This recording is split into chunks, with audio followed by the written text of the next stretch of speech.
ada kayak balutan? Mungkin saya jawab dulu ya. Sebenarnya karakter Gaga itu udah tidak dibuat sama sekali dengan asosiasi apapun gitu. Jadi pas waktu tim kreatif dari animasi datang, Mbak, can we make a Garuda? Waktu awal kita mencari elemen apa ya yang tidak hanya bola yang bisa melebarkan universe Garuda aku. Ini udah datang dari tim, terus datang udah jadi Gaga, and I was like, oh wow gitu, kerja kayak gitu. Jadi mau warna apa tuh tidak ada sama sekali berasosiasi dengan apapun bentuk sponsor satu.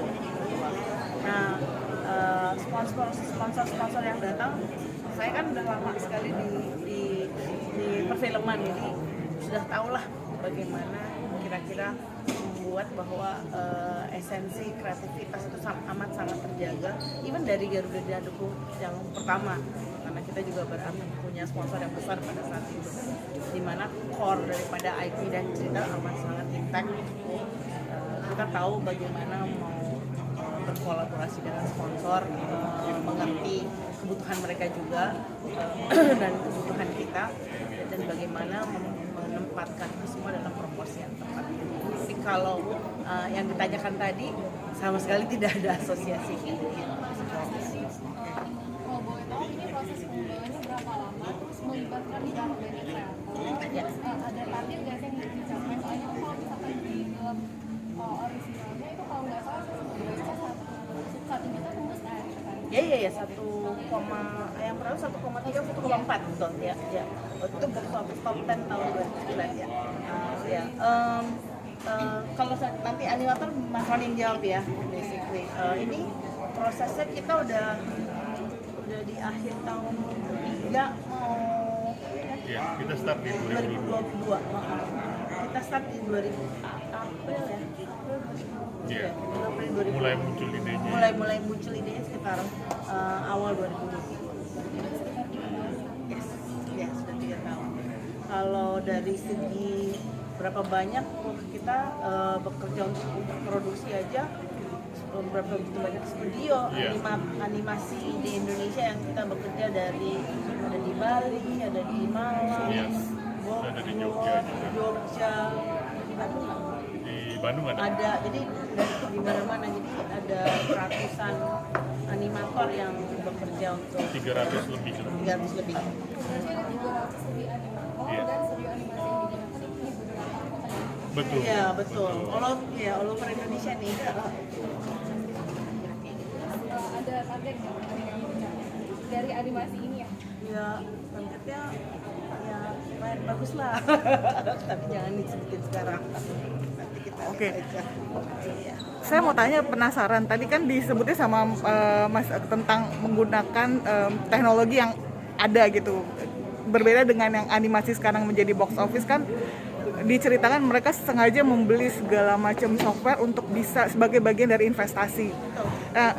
Bagaimana approach-nya gitu untuk seperti dengan mengakali untuk supaya animasinya itu kayak tadi bilang ada khas, ada ciri khas, tapi dengan apa yang ada gitu, dan seperti apa gitu mengakali, karena ini juga akan buat saya menyangkut adalah dengan kemajuan AI, ada AI gitu. Apakah juga ada keterlibatan juga gitu untuk mengakali dengan menggunakan apa yang ada gitu?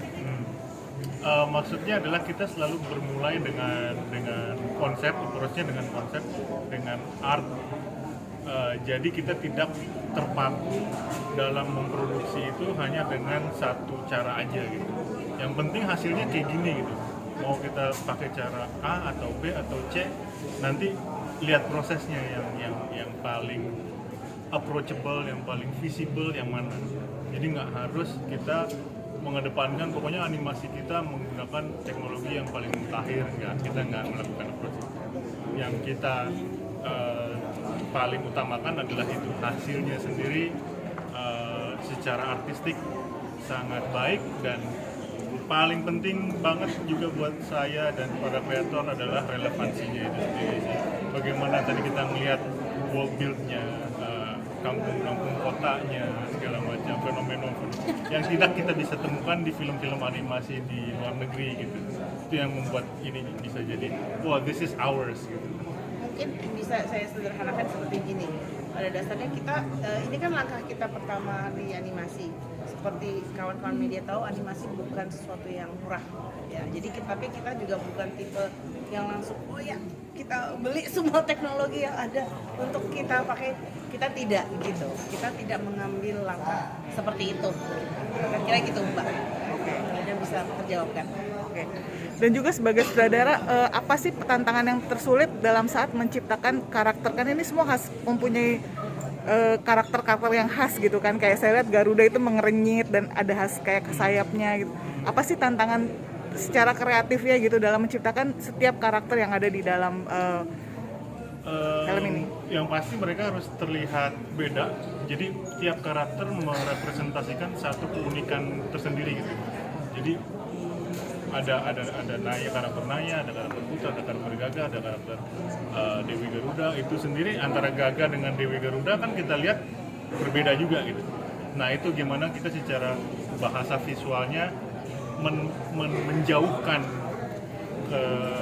keunikan satu sama lainnya gitu. Tapi tetap dengan aspek-aspek yang kita pengen portray kayak Dewi Garuda itu keibuannya yang kita kuatkan gitu kan. Putra ke naifannya, ke anak kecilannya dia yang benar-benar kita volumenya kita gedein gitu. Kalau Gaga he's being fun, he's being passionate, itunya kita kencengin gitu. Jadi pas mereka kita taruh di satu wadah yang sama, mereka jadinya menciptakan harmonisasi dan dinamika sendiri gitu. Kalau secara artistik, secara gambarnya gimana, Mas? Termasuk secara gambarnya juga. Desainer kita juga mereka udah ahli di bahasa bentuk gitu ya. Proporsi dan segala macam, pemilihan warna yang bisa mewakili, meskipun si Putra itu bajunya merah dilihat kita teaser, tapi bagaimana kita tampilin merahnya dia masih merah yang belum superior gitu, masih merah yang lemah gitu. Hal-hal kayak gitu sih yang kita benar-benar ulik ke depannya. Tahun ini kan menjadi film Indonesia terlaris muncul animasi ya. Untuk kalian sendiri apakah itu jadi motivasi atau harus agak sedikit pressure? Motivasi dong. Motivasi. Sebenarnya kita pada waktu film animasi yang sama juga itu dirilis di awal tahun, kita di paling happy justru karena sudah ada langkah pertama yang istilahnya pecah telur ya animasi Indonesia diterima dengan amat sangat luas gitu. Jadi ini langkah berikutnya kan juga tidak bisa hanya dengan satu film animasi saja kita membangun industri animasi Indonesia kan harus banyak gitu. Itu penyemangat dan juga kita sangat semangat banget untuk membangunnya. Mungkin Mbak, salah satu yang paling memorable dari film Garuda di Dadaku yang original kan lagunya. Itu bakal masuk juga nggak sih lagu Garuda di Dadaku? Masuk dong. I have a surprise buat later tahun depan ya. Berarti dengan Surprise. boleh satu pertanyaan terakhir kita bergantian setelah ini dengan pemain.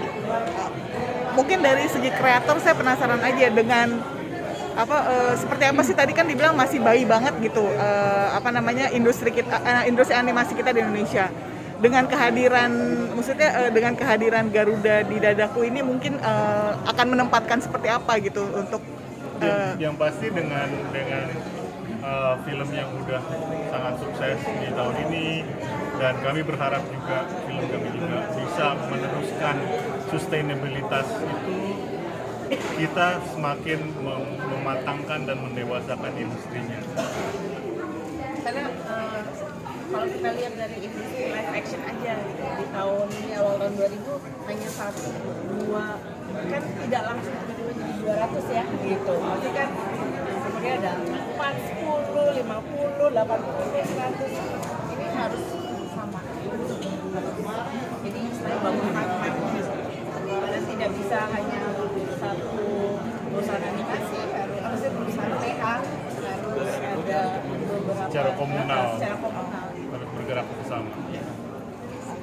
Terima kasih banyak teman-teman. Terima kasih teman-teman.